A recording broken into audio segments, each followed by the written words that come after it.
televidentes, es un gusto acompañarlos nuevamente en este espacio. Bienvenidos a Signos Vitales, un programa enfocado en promover hábitos saludables y mejorar nuestro bienestar general a todas las edades. Soy Lina Arroyave y el día de hoy los estaré acompañando con la psicóloga Viviana Correa Mesa. Ella también es especialista en intervención psicosocial y con ella hablaremos sobre la depresión en los adultos mayores. Viviana, bienvenida nuevamente y gracias por acompañarnos. Lina, televidentes, ¿cómo están? Para mí siempre será un placer acompañar estos espacios tan enriquecedores y más con este tema tan apasionante y que está sonando tanto los últimos días, que es el tema de la depresión y precisamente en nuestros adultos mayores. Y a menudo pasa muy desapercibida, por eso es muy importante, Viviana, estar atentos, muy pendientes de la parte emocional, de cómo nos sentimos y buscar ayuda profesional. ¿Qué tal si iniciamos contextualizando a nuestros televidentes sobre cómo se manifiesta la depresión en los adultos mayores? Claro que sí, Lina, pero antes de eso es importante, digamos, retomar precisamente eso que ahorita tú nos decías, que se piensa que el adulto mayor en su edad ya es muy común entonces el tema de depresión. Incluso hay un común denominador que pensamos que ahora todas las personas o que somos deprimidas o somos ansiosas y realmente no es así. Hay situaciones, hay crisis, digamos crisis de depresión, pero no como tal un diagnóstico de depresión mayor. Entonces primero empecemos diciendo que ese estado de depresión mayor, cuando se habla de eso, se tiene que hablar a nivel de unos criterios, de unos síntomas, de unos signos que a nosotros a nivel clínico nos muestra que uno dice, ah sí, esta persona tiene depresión. Es común entonces confundir el estado de tristeza, en ocasiones de aburrimiento, con que yo tengo una depresión. Entonces, para poder que haya una depresión como tal, e incluso en adultos mayores o en adultos jóvenes, se habla de un periodo persistente de 2 semanas como mínimo con los mismos síntomas. Síntomas como cuáles, como entonces tristeza excesiva, llanto, que no me quiero parar de la cama, que tengo cambios en los estados de sueño, entonces o que duermo mucho, o por el contrario que casi no duermo, cambios entonces a veces en mi personalidad, entonces o me vuelvo más apático o a veces inclusive me vuelvo más extrovertido. A veces vemos que hay personas entonces que cambian totalmente, digamos, su personalidad y muestran un estado de alegría exacerbante y digamos que tras de eso lo que están tratando precisamente de encubrir es un proceso de depresión, ¿cierto? Entonces, ¿qué sucede cuando hay depresión?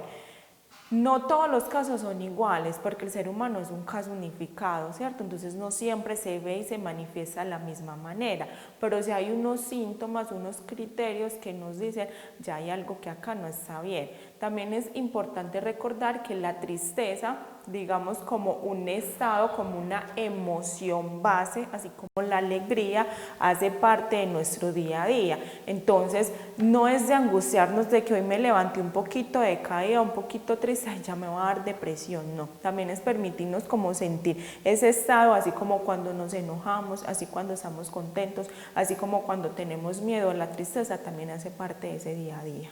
En este caso sería súper importante el criterio clínico para poder diagnosticar que un adulto mayor tiene depresión. Claro que sí, digamos este criterio clínico, ¿quiénes son los llamados a hacerlo? Precisamente los profesionales del área de la salud, entonces psicólogos, psiquiatras, entonces también inclusive cuando vamos por esa primera remisión a medicina, a médico general, ¿cierto? Él tiene, digamos, un criterio, una observación desde lo que podemos analizar que nos puede llevar a que, bueno, hay posibles indicios de una depresión, mas sin embargo, entonces tenemos que contar con algo que es conocido como el DSM-5, que es lo que nos indican los criterios para uno decir usted tiene una depresión, aparte de una entrevista semiestructurada, que es lo que uno realiza para contextualizar, para saber su estado, sus vivencias, para poder decir es una depresión o es un estado de crisis o es un estado por esta situación que está pasando que se están manifestando estos síntomas y no necesariamente un trastorno trastorno como tal. También entonces es importante el tema de la aplicación de test, entonces volvemos a la misma importancia que se le tiene que dar precisamente al profesional encargado de la salud, que son los únicos que tienen el aval para realizar este tipo de test y de pruebas, que a mí entonces mediante ciertos tipos de preguntas lo que se hace es que se puntúa en una escala y dependiendo del porcentaje que se saque, uno dice si tienes una depresión leve, moderada, grave, porque entonces no siempre es el mismo lado de gravedad, ¿cierto? De la depresión, hay con síntomas más leves, más manejables y hay unos pues en sus extremos. Viviana, vamos a lo cotidiano. ¿Yo cómo puedo determinar que mi mamá, mi abuela, mi tío está sufriendo de depresión? Digamos que en esos cambios persistentes que se puede ver y observar día a día, recordemos, mínimo 2 semanas consecutivas, eso es un mínimo, ¿cierto? Donde entonces vemos que la persona cambia, se vuelve irritable, se vuelve llorón, en la expresión o en las emociones que nos dicen, es que ya estoy aburrido, no, es que qué pereza, el aspecto físico cambian, entonces ya no son tan cuidadosos, ya en ocasiones entonces me cuesta incluso bañarme, me cuesta incluso organizarme, soy sentado y pensativo, digamos como cuando uno dice que la persona se va, como que es presente pero como totalmente ida, ¿cierto? También esos son síntomas que nos indican, o sea, esos cambios que empezamos a ver en la personalidad de ese ser humano, ¿cierto? De esa persona que nos está acompañando, es de vital importancia como mirar. Siempre entonces los cambios son importantes analizar porque precisamente ¿qué es lo que nos está diciendo? Que o la persona se está adaptando o entonces por el contrario, digamos, le están sucediendo cosas que no sabe cómo manejarlo o que no cuenta con los mecanismos de afrontamiento necesarios para hacerle frente a eso. También estaría relacionada la depresión con otros trastornos como la demencia o se pueden confundir. Sí, incluso en ocasiones se pueden confundir y están muy relacionados porque a veces en los estados primarios de demencia se empiezan a ver unos síntomas y unos signos de depresión.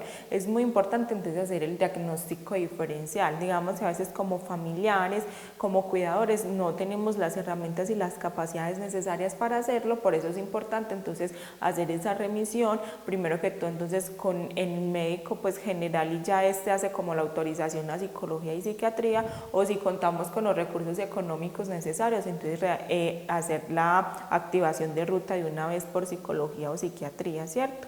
Digamos que cuáles serían unas de las diferencias. Que en la depresión yo no pierdo capacidad visoespacial o de ubicarme, en la demencia sí se empieza a ver eso, entonces los olvidos, el contexto, dónde estoy, dónde dejé las cosas es muy común en la demencia, en la depresión no tanto, ¿cierto? Otra de las cosas que se verían muy afectadas es el estado de autonomía, de autoestima, en la depresión se ve entonces muy afectado el tema de los autoconcepto, autopercepción, mi autoimagen, porque entonces no me quiero arreglar, no me quiero parar, no quiero salir, no me quiero bañar, mientras que en la demencia, digamos que si esto se empieza a ver es ya como por temas de memoria o de olvidos, pero no realmente porque la persona lo exprese como un ya no quiero o un aburrimiento frecuente. ¿Cuáles serían los principales factores de riesgo que puede llevar Viviana a que un adulto sufra de depresión, desarrolle esta enfermedad? Bueno, en este caso entonces hablando precisamente en cuanto a adulto mayor, es como esos cambios, ejemplo, nos mudamos de residencia, se me murió mi esposo, mi hijo se casó y me abandonó, o todos mis hijos ya están conformados en un hogar y yo me siento solo, ¿cierto? No tengo una red de apoyo. Esos serían factores de riesgo o factores que de una u otra manera van a llevar a ese adulto mayor a sentirse solo, a sentirse en estado como de abandono, en estados de que ya no puedo ser lo que soy, y también el hecho, por ejemplo, cuando empiezan las enfermedades crónicas o de bases que entonces te ponen un limitante, entonces problemas como la diabetes, como la presión, digamos que ya no te permiten salir tan libremente como lo hacías o salir y comer, digamos así como al parque con las amigas a comerse el helado o a compartir, entonces eso ya lo ven como un limitante y ya sienten que digamos que no pueden como vincularse adecuadamente. También hay otros tipos de enfermedades como entonces el Parkinson y otros que lo que hacen es que como se va perdiendo ese rol autónomo, ese rol de libertad, también hacen que aparecen este tipo de síntomas y signos, y también el hecho de la edad continuamente, pues el avance desde el ciclo evolutivo. Entonces si vamos perdiendo funcionalidad o si digamos nos volvemos un poquito o necesitamos contar un poquito más con la ayuda de la otra persona, a veces desde nuestro posicionamiento como adulto mayor, entonces nos vamos sintiendo como mal. Viviana, ya diagnosticada la depresión, ¿se debe tratar únicamente con medicación o se pueden buscar otras alternativas?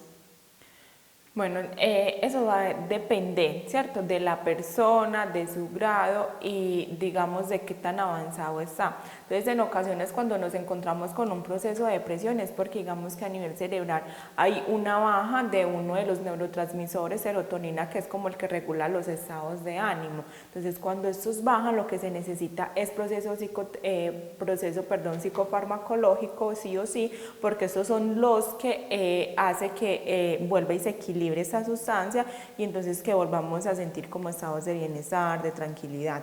También sucede que siempre es muy recomendable que esto vaya acompañado de psicoterapia. ¿Por qué? Porque cuando nos encontramos con una depresión, digamos que ese medicamento trata el síntoma como tal, pero la causa, ¿quién lo trata? La causa precisamente, entonces lo tiene que tratar el profesional de la salud, que es el encargado de, mediante el diálogo, de las técnicas que se utilizan en psicoterapia, de realmente identificar cuál es el origen de esta depresión, ¿cierto? La depresión no te va a dar de hoy para hoy decir porque sí, sino que siempre va a tener como una causa. A veces entonces van a haber circunstancias de la vida, van a haber antecedentes familiares, antecedentes de genes, herencia, que hace que nosotros desarrollemos eso. También es importante precisamente el tema de hacer esa consulta con medicina, porque en ocasiones hay otras enfermedades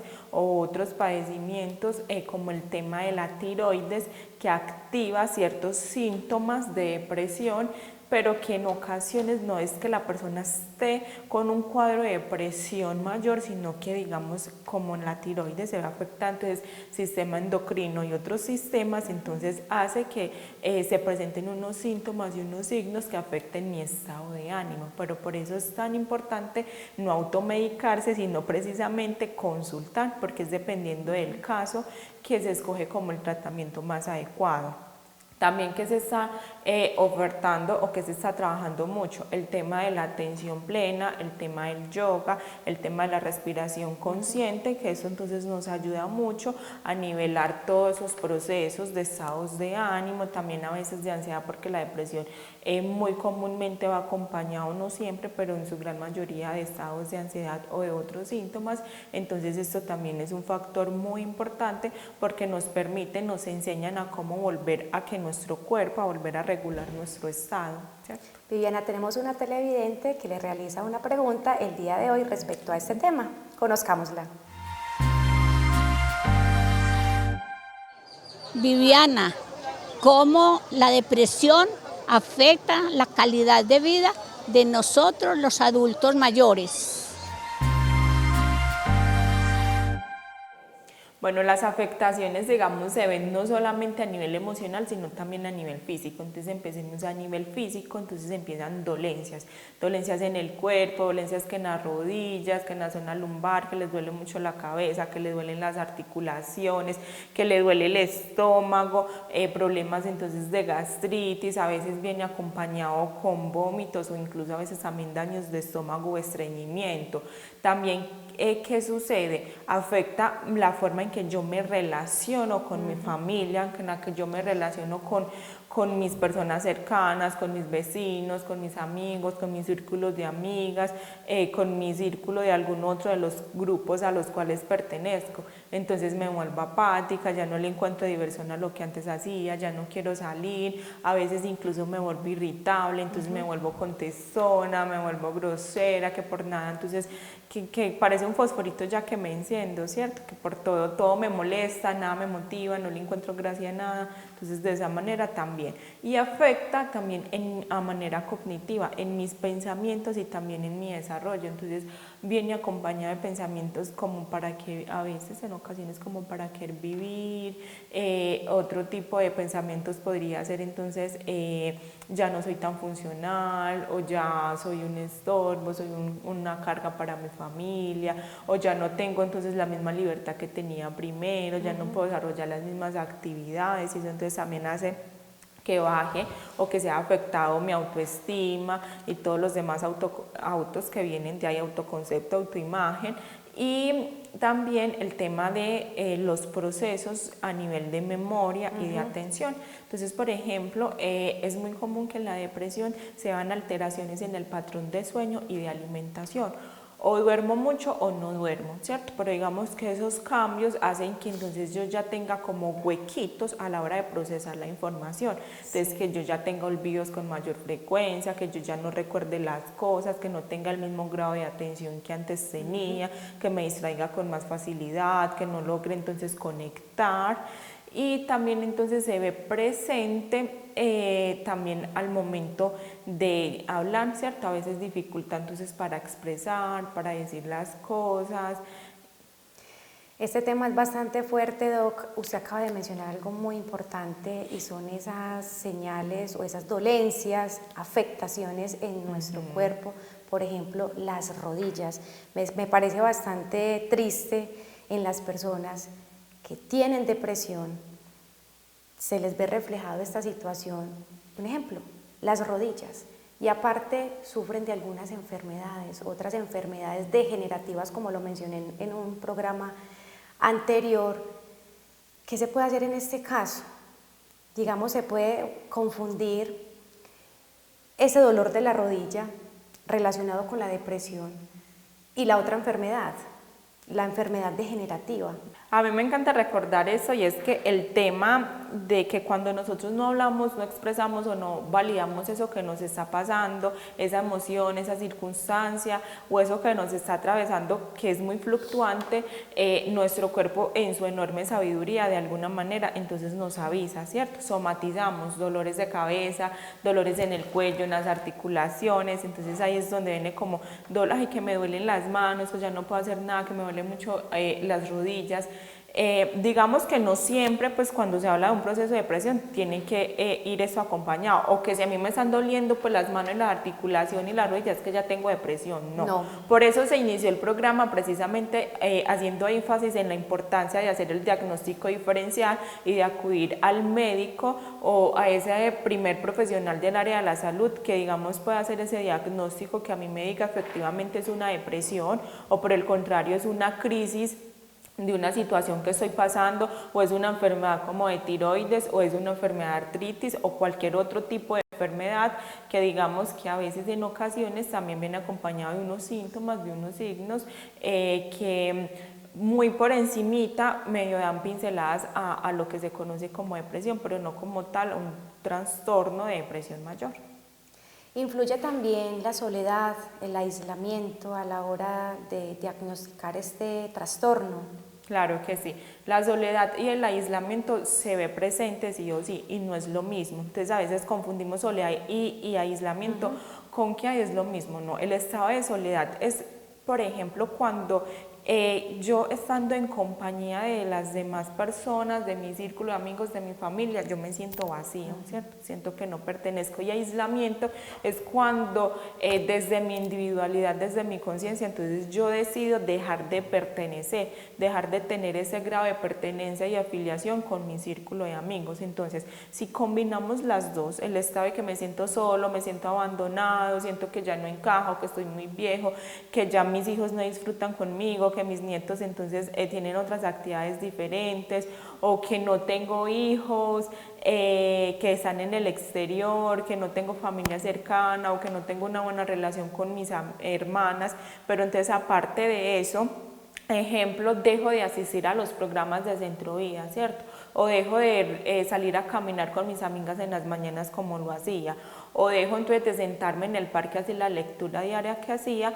Esto entonces hace que se vayan perdiendo patrones, que se vayan perdiendo actividades que antes nos gustaban, actividades placenteras, y que la vida empiece a caer en una rutina diaria y en una rutina de apatía, de tristeza, de desolación, y muy posiblemente entonces ya con en línea con estos síntomas en un periodo persistente, luego pueden ir acompañados de un estado depresivo y ya a escala mayor de una depresión como tal. Esto me da pie para preguntarle, Doc, ¿qué puede suceder con una persona que dejó esas actividades de esparcimiento, de compartir con el otro, está muy mal en cuanto a la depresión y adicional a eso dejó su medicación? ¿Qué le puede suceder? ¿A qué nivel puede llegar esta persona? Pues detona, es una crisis total, porque ¿qué sucede cuando hay una persona que está medicada y suspende el medicamento por ella misma, sin contar con el médico y de una manera así muy brusquitamente?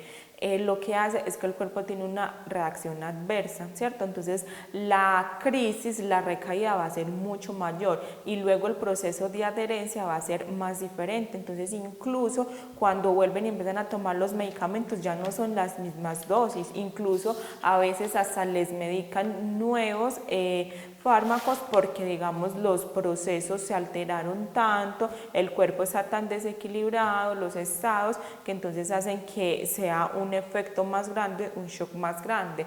Hay casos inclusive donde se ve que se tiene que hacer un proceso de remisión y de internar para que esa persona entonces pueda realmente como descansar y tratar de volver a vincularse a esos procesos que estaba llevando a cabo. Por eso cuando se empieza un proceso por farmacología es tan importante el tema de la adherencia al tratamiento, de no hoy sí, mañana no, pasado mañana tal vez sí, o una semana sí, una semana no, porque las recaídas son peor y los síntomas entonces se exacerban. Entonces necesitamos constantemente un control seguido. Por eso también es que cuando se mandan estos medicamentos no es que se los mandan y ya se deja al paciente solo, sino que se hace un control cada 3 meses, cada 6 meses, cada cierto periodo para mirar, porque ¿qué sucede? En ocasiones así, digamos, estoy tomando inhibidores para el estado de ánimo, ¿cierto? Para esa depresión, mi cuerpo genera una reacción adversa, entonces necesitamos cambiarlos o mejorar la dosis o quitar, entonces por eso es tan importante el seguimiento diario.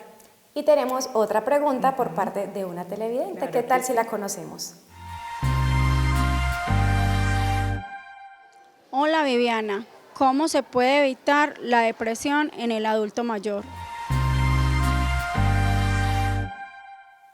Bueno, entre las estrategias que siempre hago mucha alusión es el tema de la vinculación. El ser humano es un ser social por naturaleza desde su nacimiento, o sea, sí o sí nosotros estamos vinculados y necesitamos de esa otra persona para realizar procesos de socialización, procesos de vinculación, procesos del ser, procesos de la autoestima. Entonces, inclusive un ejemplo muy claro es que cuando somos bebecitos, niños, necesitamos a nuestra mamá para poder alimentarnos y subsistir, ¿cierto? De la misma manera, entonces, grandes siempre vamos a necesitar a la otra persona para que nos valide la emoción, para que nos escuche, para nosotros desahogarnos, para tener nuevas amigas, para entonces descubrir nuevas cosas que yo no sabía que a mí me gustaban, pero que esa persona me ayudó a descubrir. También qué estrategias se podría utilizar ese acompañamiento a nivel familiar. Entonces no dejar de lado ese adulto mayor, entonces decimos, es que ya como es adulto mayor, entonces ya no lo podemos sacar, ya no podemos ir con él, ya si hay fiestas o paseo de una manera extensa, entonces ya no lo podemos llevar porque no aguanta el viaje, porque se cansa mucho, porque entonces ya nos aburre. No, o sea, encontrar maneras de divertirnos con ellos. Es muy importante entonces los juegos donde además de divertirnos yo pueda fortalecer esos procesos de memoria y atención y concentración en ellos. Entonces procesos de asociación, procesos de esos jueguitos que uno hacía de niño, otra vez como el tema del stop, para trabajar la escritura, para trabajar el lenguaje, jugar ajedrez con ellos, jugar dominó, cartas, compartir, leer, escribir. Todo eso es muy importante también, que es el tema de usted vincularse y hacer parte de grupos como cuáles, digamos que desde nuestro ente municipal contamos entonces con la oferta educativa de Centro Vía, donde entonces hay danzas, hay hidrogimnasia, hay procesos entonces de talleres, puedo ir a hacer juegos de mesa, puedo ir a jugar bingo, puedo entonces ir a pintar, a hacer manualidades, o sea, hay una infinidad de actividades que yo puedo realizar allá y en la cual yo me puedo sentir partícipe y sentirme vincular con eso y desde mi rol entonces activo. La invitación es que no perder ese rol activo como ser humano. Entre nosotros, digamos, más nos quedamos en la cama, no queremos salir, más dependiente nos vamos a volver, más autonomía vamos a perder, más vamos a necesitar de esa otra persona, ¿cierto? Entonces, si por el contrario yo salgo, yo me vinculo, yo realizo actividades, yo soy muy juiciosa con el tema de las sopas de letras, de pintar mandalas, entonces a nivel cerebral voy a seguir activando esas zonas importantes para el procesamiento de aprendizaje, de memoria y de atención, pero también voy a encontrar amigos, compañeros, vecinos, nuevos conocidos que me van entonces a mostrar cosas diferentes, que yo pueda entonces vincularme con esa otra persona. El ser es social y realmente muestra su esencia y su esplendor es precisamente al vincularse con la otra persona, al usted hablar, el tema de reír. Casi nadie lo practica y por ejemplo el hecho de usted reír 7 minutos diarios, estás liberando un montón de serotoninas, de endorfinas que nos ayudan mucho para nuestra salud mental. Entonces en ocasiones vamos y nos tomamos el medicamento, a veces hasta nos autorrecetamos porque estamos aburridos y el tema de voy a tomar una fluoxetina o cualquier otro tipo de medicamento, pero no realizo ningún tipo de actividad, sino que me quedo solo en mi casa. Pues esto por sí solito no va a hacer nada, pero si yo salgo, si yo me río, si yo abrazo, si yo comparto, si yo cuento historias, si contamos nuestras vivencias de niños, conocemos las de las otras personas, se va a formar un proceso muy enriquecedor y va a ser una forma muy bonita de prevenir. ¿Qué le podría suceder a una persona que es consciente, que está tratando su depresión, pero está dedicada únicamente al compromiso del hogar, a las tareas del hogar, los hijos, los nietos, el trabajo como tal, y no cambia en esa rutina? Es una constante, me levanto, atiendo a esta persona, a este familiar, adelanto ciertas cositas del hogar, me voy para el trabajo, llego tipo 8 o 9 de la noche a mi casa y es una rutina. ¿Qué le puede suceder? Detonar totalmente. También recordemos que nuestro cerebro es muy sabio y esto es conectado totalmente cerebro, alma y cuerpo. Entonces, ¿qué sucede? A veces en medio como esa rutina, y más si hay un proceso de depresión que yo soy consciente pero no presto atención a eso, de alguna manera nuestra mente busca un descanso, pero a veces en ocasiones esos descansos no son los adecuados y lo que sucede es que hay una pérdida total de conciencia de sí mismo y lo que hay es un proceso donde yo pierdo noción de quién soy, dónde estoy, y entonces se tiene que llegar a extremos mucho mayores, como entonces a estar internado, o un proceso totalmente donde cuando uno va y ve a la persona que uno dice, pero es que no habla, a fuerzas de leía espabila, no expresa sentimientos, no expresa nada, ¿cierto? Siempre a lo largo de este programa se ha dicho y vuelve y se hace énfasis en lo mismo. Si nosotros no lo tratamos, si nosotros no lo hablamos, si no lo expresamos, si no compartimos, si no nos vinculamos, de alguna manera todo eso que nosotros sentimos que estamos vivenciando tiene que salir. Se nos está agotando el tiempo, Doc. Desde su experiencia, ¿considera que se le da la suficiente importancia a la salud mental en esta población, en los adultos mayores? Lo que pasa es que nos encontramos, que a todo ya le llamamos que es un exageramiento. Entonces, si lo vemos en los niños menores, decimos que a toda hora quieren llamar la atención, ¿cierto? Y ya ahora hay un paralelo en que el adulto mayor ahora también quiere llamar la atención, ¿cierto? Sí. A todos le decimos que todo es un show, que no es para tanto, que el dramatismo, pues que no se van a morir por eso. Pero en realidad son procesos, y más, por ejemplo, cuando hay adultos que desde su historia de vida presenciaron o fueron víctimas víctimas de desplazamiento, de víctimas de conflicto armado o víctimas de violencia en su misma familia, digamos en su familia de base, papá y mamá, y luego se casó y su marido también fue entonces maltratador, problemas de sustancias, de alcohol, entonces hijos que siguieron con el mismo patrón. Y realmente no es que está exagerando, no es para tanto, en algún momento el cuerpo tenía que hablar y la mente lo tenía que decir, ¿cierto? Entonces ahí es donde empieza eso. Digamos que también es muy común que a pesar de que la pandemia nos enseñó tanto y nos ha dejado, digamos, secuelas a nivel mental, que todavía sea un estereotipo hablar de salud mental. Entonces todavía nos cuesta reconocer que estamos tristes y reconocer que necesitamos ayuda y que necesitamos entonces al otro, sea para vincularnos o sea para que nos escuche o realmente un profesional, porque hay algo que en mi cuerpo no está mal, ¿cierto? Entonces la invitación, ¿cuál es? Siempre a validar su sentir. Siempre sea un sentir de alegría, compártalo con los demás y disfrútelo, pero entonces si por el contrario es un sentir que hay algo que me preocupa, que hay algo que no está bien, pues con mayor razón tengo que acudir a personas que me ayuden. Viviana, desafortunadamente se nos agotó el tiempo. Muchísimas gracias por venir nuevamente a este espacio de Signos Vitales. Ay, muchas gracias a ustedes por la invitación, para mí siempre será un placer acompañarlos en estos espacios. Televidentes, de esta manera finalizamos nuestro programa Signos Vitales. Gracias a todos ustedes por acompañarnos, gracias también a la marca Talla por el vestuario el día de hoy y un saludo especial para las personas que también nos siguen a través de las diferentes redes sociales. Nos vemos la próxima semana. Hasta pronto.